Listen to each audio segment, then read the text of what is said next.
Pemirsa, nampaknya Kejaksaan Agung sangat berhati-hati dalam menangani kasus TPPU yang menjerat mantan Jampitsusnya Febri Adriansyah.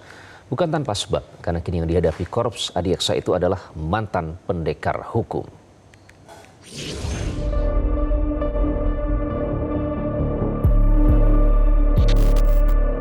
Keputusan Kejaksaan Agung yang tidak akan buka-bukaan menjelaskan konstruksi perkara ex-Jampitsus Febri Adriansyah ternyata menjadi bagian dari strategi penyidikan.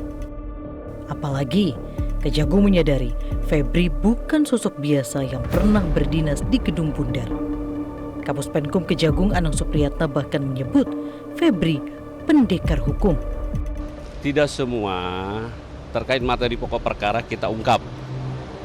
Karena itu nanti kita ungkap di persidangan. Kalau masih dalam penyidikan materi pokok perkara sudah diungkap, nanti yang kita hadapi kan mantan pendekar hukum, ya kan, harus kita hati-hati bersiap. Strategi penyidik lah itu, silahkan nanti. Yang jelas kita terbuka dalam hal tetapi terkait materi perkara, mohon maaf saya tegaskan, bukan kami tidak terbuka.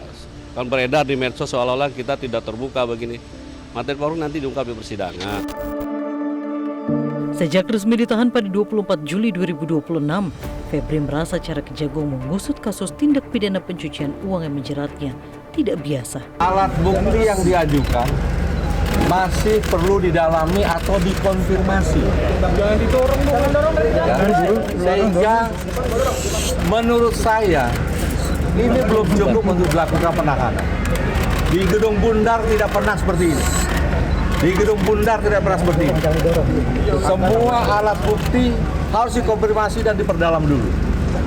Dan berkali-kali dilakukan expose, baru kita yakin bahwa ini tidak zalim, sehingga kita tetapkan tersangka, dan barulah kita melakukan penahanan. Karena itu, pada tanggal 5 Agustus 2026, Febri resmi melawan Kejagung melalui pra-peradilan. Untuk menguji proses penanganan perkara dari aspek hukum acara pidananya dan juga dari aspek administrasi dalam proses penyidikan. Kenapa? Karena sebuah proses hukum itu baru bisa disebut proses hukum yang benar kalau dilakukan dengan cara-cara yang benar sesuai dengan hukum acara. Jadi konteks utamanya adalah mari kita sama-sama menguji bagaimana proses penanganan perkara untuk Pak FA ini. Kini ujian berada di Korps Adiaksa. Sebelum membuktikan sangkaan TPPU terhadap Febri Adriansyah, Kejagung harus menghadapi perlawanan ex-Jampitsus itu di pra-peradilan. Tampaknya Kejaksaan sekarang ini tampak lebih bersungguh-sungguh. Ya, buktinya Febri juga dititipkan sebagai tahanan di KPK. Apa itu maksudnya? Ya biar orang melihat bahwa dia betul-betul ditahan, bukan disuruh nginep di kantor tahanan Kejaksaan.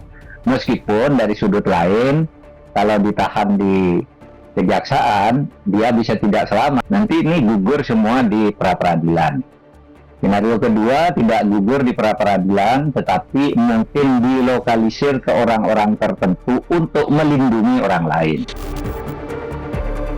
Untuk memperkuat konstruksi kasus TPPU Febri, Kejagung terus mengejar informasi dengan memeriksa saksi dan 2 tersangka yang diduga orang dekat Febri Adriansyah, yakni Don Rito dan Nurman Herin.